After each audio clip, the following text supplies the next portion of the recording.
Cinderella, the Lost Mice.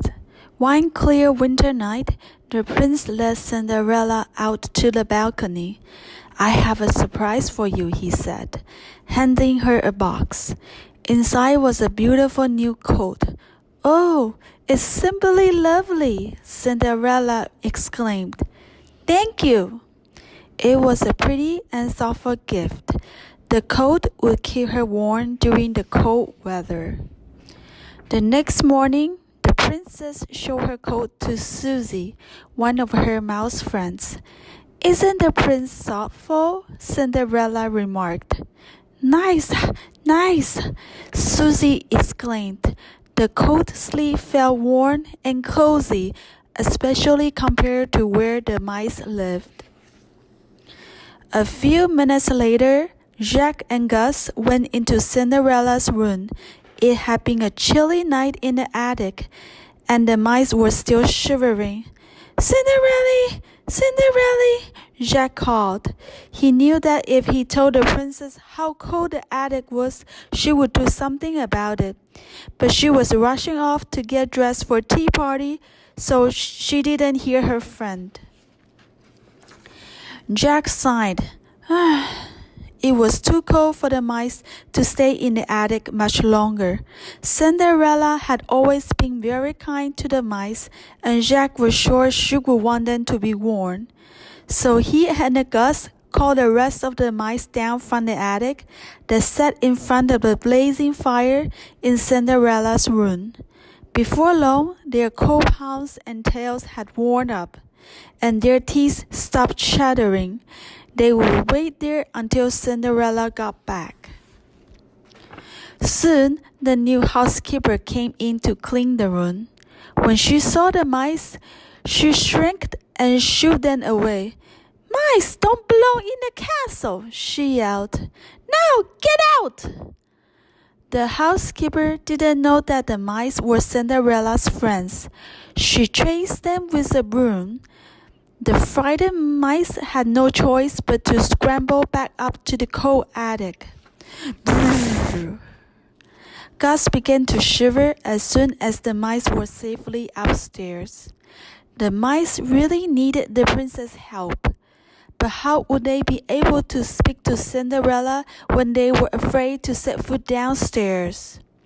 Vroom! Suddenly, the castle gardener barged through the attic door. Before the mice knew what was happening, he had trapped them. "Now, take them outside," they heard the housekeeper say.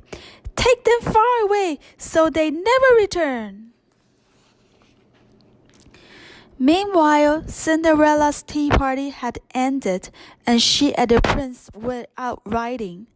As their horses trotted through the countryside, they saw the castle gardener tending to something in one of the fields.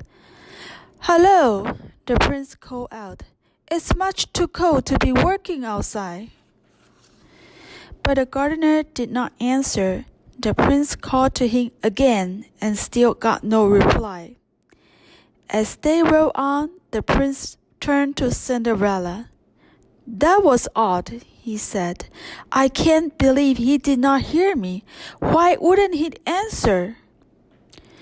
"Perhaps he was lost in thoughts," Cinderella replied. Cinderella was right. The gardener had been trying to make a decision. He was about to let the mice go as the housekeeper had ordered, but he was worried about them. He knew it was too cold outside. Finally, he decided to take the mice to the stables. "Now, don't tell the housekeeper," he told the stable workers. "But these poor mice need a warm place to stay and a bit to eat." The mice were very grateful to their new friends. The mice nestled together in the barn, but as night approaches, the stables got colder. Luckily, the horses were very friendly. They told the mice to snuggle in their manes to keep warm. "That's nice," said Gus as he drifted off to sleep. Later that night, Back at the castle, Cinderella was starting to worry. She hadn't seen the mice since the morning. Jack and Gus nearly always came by in the evening. Cinderella was searching for the mice when she ran into the prince. "Why, hello," the prince said. "Are you looking for the same person I am?"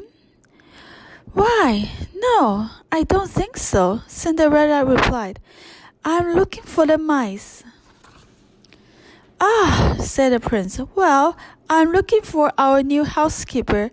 Apparently, she threw the mice out of the castle today." "Oh, no," Cinderella cried. "Poor dears, they will freeze outside." "Don't worry," the prince said. The mice had found a new friend. He told Cinderella about what the gardener had done. Together, Cinderella and the prince went to the stables. They thanked the gardener and the stable workers. Then they gently walked the mice. "Cinderella! Cinderella!" the mice shouted happily. Cinderella was relieved to see her little friends safe and sound. Though the stables had been nice, the mice were glad to return to the castle. From then on, Cinderella made sure the mice always had a warm place of their own in one of the main rooms of the castle. A few nights later, Cinderella and the prince threw a grand ball. The gardener was the guest of honor. By then, the housekeeper had been properly introduced to the mice, and all was well. As the guests twirled around the dance floor, the mice celebrated with a banquet of their own, warm and cozy at last.